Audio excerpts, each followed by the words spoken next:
Hello friends, this is Rakesh Chaudhary. उम्मीद करता हूं आप सभी लोग स्वस्थ हैं।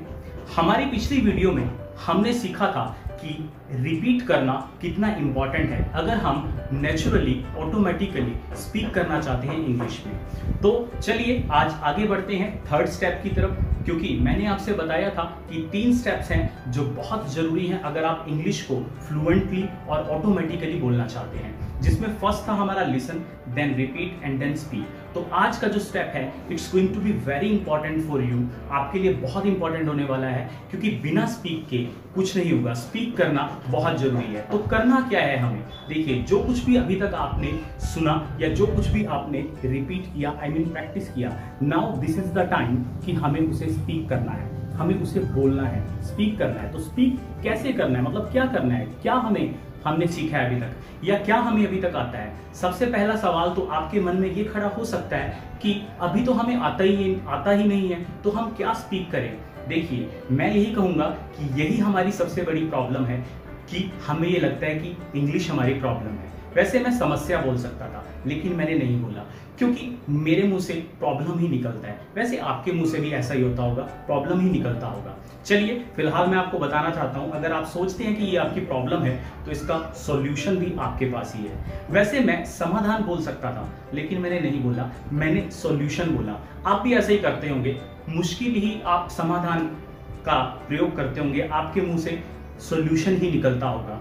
ऐसा होता है। आज मैंने सोचा बात कि आज मैं क्या पहनूं वीडियो बनाते समय, मुझे क्या पहनकर वीडियो शूट करनी चाहिए। तो फिर मैंने सोचा क्यों ना आज मैं कुछ फॉर्मल डालूं, तो मैंने इसलिए फॉर्मल शर्ट डाली है। वैसे मैं कमीज बोल सकता हूं, लेकिन मैंने शर्ट बोला, क्योंकि ऐसे बहुत सारे वर्ड्स हैं जो कि हम ऑलरेडी इंग्लिश में बोलते हैं। तो सही मायने में अगर हम बात करें तो हम अपनी डेली टू डेली लाइफ के अंदर, डेली रूटीन के अंदर ऐसे बहुत सारे वर्ड्स हैं जो इंग्लिश में ही बोलते हैं। हालांकि हमें हिंदी में भी बोलना आता है, लेकिन हमारी आदत है उन्हें इंग्लिश में ही बोलना। तो पहले तो हमें ये सोचना चाहिए कि ऐसा नहीं है कि हमें इंग्लिश आती नहीं है, हमें बहुत सारी चीजें आती हैं, इवन हम उनको कभी कभी बोलते भी हैं, लेकिन शायद हम रूटीन में उन चीजों को यूज नहीं करते हैं। तो हमें करना क्या है, आज स्पीक क्या करना है, मतलब जो कुछ भी आपने अभी तक हिंदी में बोलना सीखा है, जो वर्ड भी आप हिंदी में बोलते हैं, जो कुछ वर्ड्स आप हिंदी में बोलते हैं, और अगर आपको उनकी इंग्लिश आती है, अगर आपको लगता है कि इसकी मुझे इंग्लिश आती है, तो आपको क्या करना है, उन इंग्लिश के वर्ड्स को रिप्लेस करना है हिंदी के वर्ड से। मतलब जो हिंदी के वर्ड्स हैं उनकी जगह आपको रख देने हैं इंग्लिश के वर्ड्स। ये सबसे पहला आपको करना है, सबसे पहला काम आपको करना है। देन कुछ ऐसे सेंटेंसेस हो सकते हैं, कुछ ऐसी चीजें जो आपको सुनकर या कहीं से पढ़कर आपको आती हैं, तो आपको क्या करना है, आपको उनको भी स्पीक करना है। मतलब आपको बोलना है उनको, उन सेंटेंसेस को भी आपको बोलना है।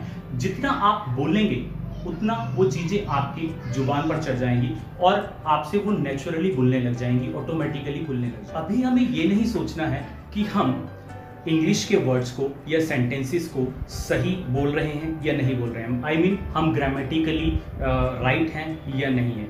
इतना आपको नहीं सोचना है। इनिशियली आपको क्या करना है, सिर्फ आपको बोलना है, ताकि आपकी टंग को आदत पड़ जाए बोलने की।